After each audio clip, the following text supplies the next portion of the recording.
आज SBI PO ने अपना नोटिफिकेशन जारी कर दिया है।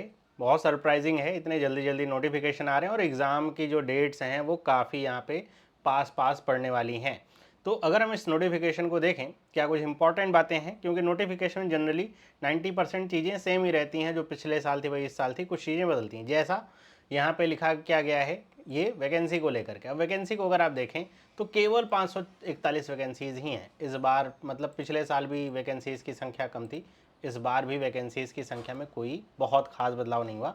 एसबीआई क्लर्क में काफ़ी अच्छी वैकेंसी थी, उम्मीद कर सकते हैं एसबीआई क्लर्क में ही इस बार भी वैकेंसीज़ बढ़ेंगी। यहाँ पे 41 जो हैं बैकलॉग वैकेंसीज़ हैं, 500 टोटल इस साल की वैकेंसीज़ आती हैं। फिर आगे अगर हम बढ़ें, मतलब मेन बदलाव आपका यही है। फिर अगर हम बात करें तो ये नोटिफिकेशन आपका जब आज आया है तो आज से ही इसका रजिस्ट्रेशन स्टार्ट हो जाएगा। तो ये आपका 24/6 मतलब आज की तारीख जो है वहाँ से स्टार्ट होगा और ये 14/7 तक चलेगा। अगर हम बात करें फ़ेज़ 1 एग्ज़ामिनेशन की तो जुलाई अगस्त 2025 की डेट इसकी रखी गई है। तो जुलाई अगस्त का समझिए मतलब यही हुआ कि आपका अगस्त के पहले सप्ताह के आसपास आपका एग्ज़ामिनेशन हो सकता है। वहीं अगर हम फ़ेज़ 2 की बात करें तो सितंबर 2025 में इसकी डेट रखी गई है। तो लगभग उसके 1 महीने या फिर 20-25 दिन बाद ये आपका मेंस एग्ज़ामिनेशन होगा। वहीं फ़ेज़ 3 साइकोमेट्रिक टेस्ट, इंटरव्यू और जो जीडी होता है उसके लिए अक्टूबर-नवंबर 2025 की डेट है। और फिर जो आपका आप कह सकते हैं कॉल लेटर है, यहाँ पे जो डिक्लेरेशन है फाइनल रिजल्ट का, वो नवंबर-दिसंबर 2025 में ही हो जाएगा। मतलब दिसंबर के अंत तक जो बच्चे अच्छे से प्रिपेयर कर रखे होंगे उनको नौकरियां मिल जाएंगी। अब ये तो थी कुछ डेट्स को लेकर के बातें, आपको क्लियर होनी चाहिए और इंतज़ार मत करिएगा कि अभी बहुत डेट है, अगर भरना है तो भर दीजिए। बात करें एज लिमिट की तो ये 21 साल से 30 साल के जो बच्चे हैं उनको ले रहे हैं। 1/4/2025 से डेट काउंट होगी।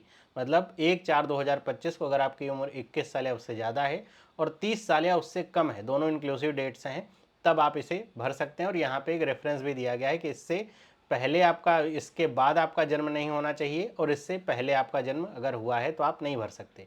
फिर यहाँ पे एज रिलैक्सेशन जैसा पहले होता था वैसे का वैसा ही है। एकेडमिक क्वालिफिकेशन 30/9/2025 से काउंट होगी, मतलब सितंबर से, कि तब तक आपको ग्रेजुएट हो जाना है या फिर आपका जो रिजल्ट है वो आ जाना चाहिए। और आपका रिजल्ट अगर पहले ही आ गया है तो आपको टेंशन की कोई बात नहीं है। फिर आगे हम बढ़ें यहाँ पे और कुछ इंपॉर्टेंट चीज़ें इसमें जो बताई गई हैं। हाँ, अब आते हैं सिलेक्शन प्रोसीजर पे। ये 3 फेज़ का आपका एग्ज़ाम होगा, प्रीलिम्स, मेंस और इंटरव्यू जीडी। तो प्रीलिम्स की अगर हम बात करें तो इसमें आपके टोटल 100 क्वेश्चंस रहते हैं। तो 20 मिनट का जो सेक्शनल टाइम है वो वैसे का वैसा ही है।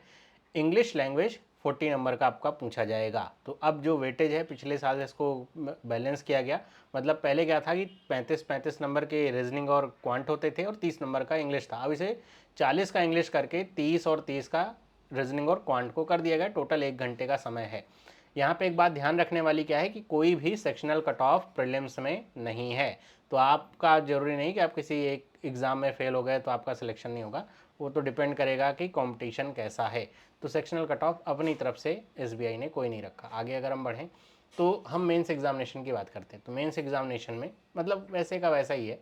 1 से जो 4 तक आपके टोटल आपके एग्ज़ाम्स होते हैं। तो रीजनिंग, कंप्यूटर एप्टीट्यूड 40 क्वेश्चन हैं 60 नंबर के। डीआई वाला जो सेक्शन है आपका 30 क्वेश्चन है, 60 यहाँ पे नंबर मिलेंगे। और इनकी अपनी सेक्शनल टाइमिंग भी वैसी है, 50 मिनट, 45 मिनट, 45 मिनट, 40 मिनट। यहाँ पे आप देखेंगे तो इंग्लिश 40 क्वेश्चन तो हैं लेकिन नंबर इसके केवल 20 ही हैं। लेकिन एक बात आपको और ध्यान रखनी है कि इंग्लिश का एक पेपर आपका डिस्क्रिप्टिव भी तो हो रहा है, जो कि आपको लिखना पड़ेगा। तो जिसमें ईमेल, रिपोर्ट, एसे, प्रेसी राइटिंग, सिचुएशन एनालिसिस, ये सब रहता है। तो टोटल इसके 3 क्वेश्चन आते हैं और ये 50 नंबर का टोटल होगा। आधे घंटे का समय इसके लिए है। 3 घंटे का समय जो बाकी के 4 एग्जाम्स हैं उनके लिए, जिसमें अलग अलग टाइमिंग है, और आधे घंटे का समय इसके लिए होता है। और आपको पता होना चाहिए कि इसके तुरंत बाद ये स्टार्ट हो जाता है। टोटल 250 नंबर का आपका जो एग्ज़ाम है वो होने वाला है। अब यहाँ पे जो आपने ये जो 3 क्वेश्चंस ये साथ में लेकर के चले हैं, तो ये कई सारे बच्चे समझ नहीं पाते हैं कि ये पास करना पड़ेगा हमें या फिर ये केवल क्वालिफाइंग है, इसके नंबर नहीं जुड़ते हैं या फिर जुड़ेंगे। तो आप अगर देखेंगे तो आगे आपको समझ में आएगा कि यहाँ पे आपको सबसे पहली बात तो ये है कि अब जो मेंस है पिछले साल से, उसमें मिनिमम जो स्कोर है वो लाना पड़ेगा। इससे पहले नहीं होता था। प्रीलिम्स और मेंस में सेक्शनल कट ऑफ एसबीआई में नहीं होता था, लेकिन अब ये हो गया है। तो यहाँ पे देखिए लिखा भी हुआ अलग से, डिस्क्रिप्टिव पेपर इंडिविजुअली, मतलब इसमें भी आप पास होंगे उसके बाद ही आपका जो सिलेक्शन की बात है वो आगे करी जाएगी। तो ये लिखा है कि depending on the number of vacancy sectional cut off will be decided, कि नंबर ऑफ वैकेंसी जैसे हो वैसे सेक्शनल कट ऑफ डिसाइड होगा। अच्छा, थोड़ा मैं ऊपर चलूँ तो एक चीज़ इसमें रह गया है कि जो मेंस में बच्चे हैं यहाँ पे लिखा गया है कि 10 गुना उनसे ज़्यादा लिए जाएंगे। अब ये आंकड़ा बदलता भी रहता है, कई बार 15 गुना, कई बार 18 गुना भी ले लेते हैं। 10 गुना भी लिखा गया क्योंकि पोस्ट कम है, तो देखते हैं कैसा यहाँ पे रहेगा इनका सिलेक्शन का क्राइटेरिया। वहीं अगर हम बात करें मिनिमम एग्रीगेट क्वालिफाइंग स्कोर की, तो यहाँ पे बताया गया कि मेन एग्जामिनेशन में जो कि जितने बच्चे आएंगे और जितनी वैकेंसीज़ है, मान लीजिए 500 वैकेंसीज़ हैं, तो मैं 500 लेके चल रहा हूँ, बैकलॉग को अगर छोड़ दूँ तो 1500 बच्चे टोटल बुलाए जाएंगे फेज़ 3 के लिए, इंटरव्यू के लिए। और वो जो मिनिमम एग्रीगेट मार्क होगा वो डिसाइड किया जाएगा कितना होना चाहिए कैटेगरी वाइज, तो वो SBI डिसाइड करेगा। तो फेज़ 3 में आपको तभी जगह मिलेगी जब आप मिनिमम क्वालिफाइंग स्कोर प्राप्त कर पाएंगे। वहीं पर अगर हम बात करें यहाँ पे नेगेटिव मार्किंग की, तो ये प्रीलिम्स और मेंस दोनों में ही 1/4 है नेगेटिव मार्किंग। मतलब जो क्वेश्चन 1 नंबर का है उसकी नेगेटिव मार्किंग 0.25 नंबर, जो क्वेश्चन 2 नंबर का है उसकी नेगेटिव मार्किंग 0.5 नंबर ऐसी होगी। तो ये ध्यान रखिए, 1/4 यहाँ पे लिखा गया है। और अगर आपने क्वेश्चन छोड़ दिया तो उसकी नेगेटिव मार्किंग नहीं होगी। फिर आते हैं फेज़ 3 पे। अगर आपने मेंस पास कर लिया तो फेज़ 3 के लिए आपका बुलावा आएगा। तो इसमें आपको 3 टेस्ट होंगे, एक तो साइकोमेट्रिक टेस्ट, एक होगा ग्रुप एक्सरसाइज और फिर पर्सनल इंटरव्यू। अब यहाँ पे अगर नंबर देखिए तो ग्रुप एक्सरसाइज का 20 नंबर आपको मिलेगा, इंटरव्यू का 30 नंबर और टोटल मिलेंगे 50 नंबर। लेकिन साइकोमेट्रिक टेस्ट जो है उसका कोई नंबर यहाँ पे नहीं लिखा हुआ है। तो यहाँ पे बात क्या लिखी हुई है कि जो साइकोमेट्रिक टेस्ट आपका लिया जाएगा वो पर्सनालिटी प्रोफाइलिंग के लिए होता है, ताकि पर्सनालिटी जैसी SBI को चाहिए वो जज करने के लिए वहाँ पे पर्सनालिटी टेस्ट या कह सकते हैं साइकोमेट्रिक टेस्ट होता है कि आपका टेम्परामेंट कैसा है, वो सारी चीज़ें इसमें रहती हैं। तो वो जो टेस्ट होगा वो बताया जा रहा है कि जो शॉर्टलिस्टेड कैंडिडेट होंगे उनका जो रिजल्ट है साइकोमेट्रिक टेस्ट का वो इंटरव्यू पैनल जो है उसके सामने रखा जा सकता है। में भी लिखा हुआ है, मतलब जरूरी नहीं रखा जाएगा ही, रखा जा सकता है, ताकि अगर कहीं पे साइकोमेट्रिक टेस्ट में कुछ नेगेटिव पॉइंट आ रहे हैं तो एक बार इंटरव्यू पैनल भी उसको जांच ले और उसमें आप पास हो जाते हैं तो फिर आप सिलेक्शन के लिए एलिजिबल हो जाएंगे। उसके बाद आते हैं फाइनल सिलेक्शन पे। तो फाइनल सिलेक्शन आपका क्या होगा, फेज़ 2 और फेज़ 3 को मिला करके आप पास होने चाहिए। सबसे पहली बात तो इसमें भी आपको पास होना चाहिए। उसके बाद दोनों के नंबर जोड़ करके फाइनल मेरिट लिस्ट बनेगी और उस मेरिट लिस्ट के आधार पे सिलेक्शन होगा।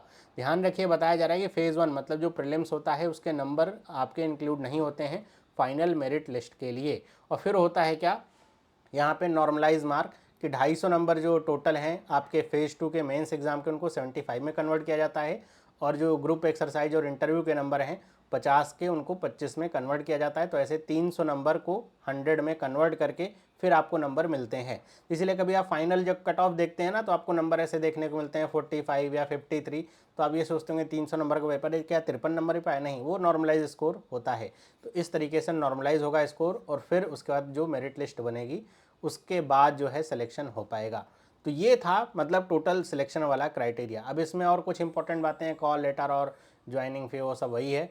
अगर हम बात करें यहाँ पे सैलरी की, तो ये SBI ही केवल एक ऐसा बैंक है जो आपको 4 एडवांस इंक्रीमेंट के साथ जो है वो ज्वाइन करवाता है। तो 48,480 बेसिक पे बताया जा रहा है, ये टोटल पे नहीं, बेसिक पे।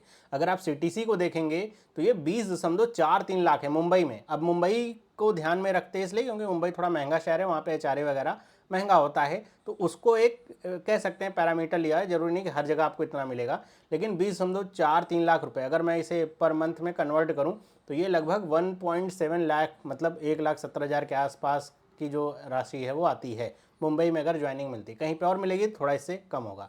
अब ऐसा भी नहीं होगा कि मुंबई में 1,70,000 है और आपको कहीं और मिल जाएगी तो आपको केवल 70,000 ही मिलेंगे, लेकिन थोड़ा कम मिलेगा। ओके, बाकी ज्वाइनिंग का जो बॉन्ड वगैरह वाला सिनेरियो है सब कुछ वैसा ही है, आपसे बॉन्ड भरवाया जाएगा, आप छोड़ेंगे नहीं।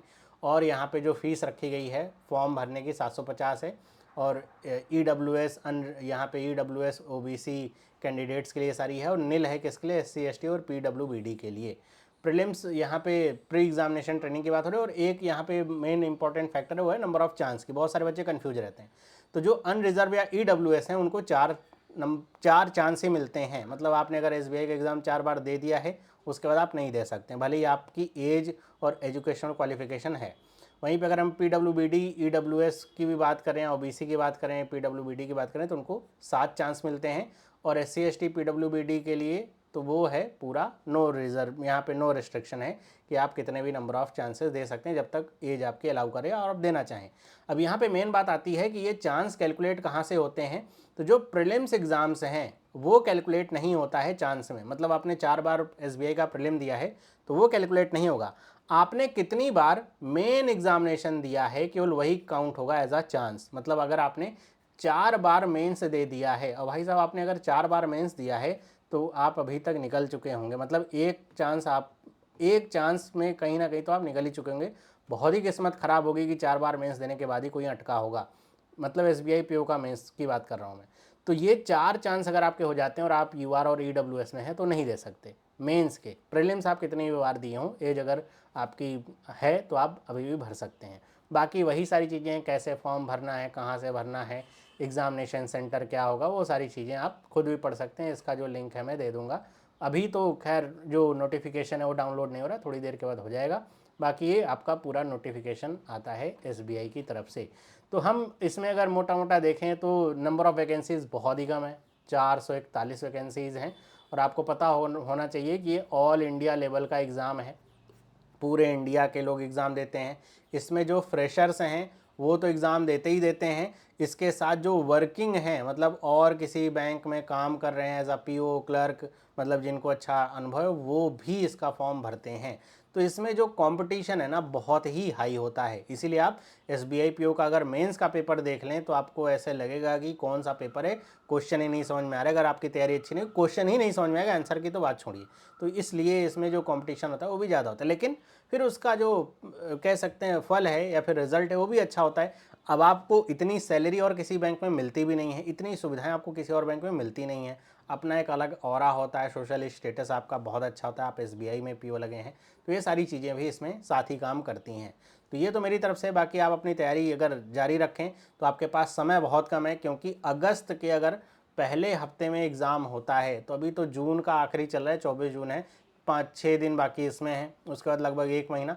तो आप ऐसे समझिए 1.5 महीने का समय है, मतलब 1.5 महीने या उससे कम का समय आपके पास है अपनी तैयारियों के लिए। बाकी आपको अगर समझ में आया तो आप मुझे कमेंट बताइए, कि आप कमेंट करके बताइए आपका ओपिनियन क्या है। मिलता हूँ आपसे अगली वीडियो में। सभी लोगों को बाय।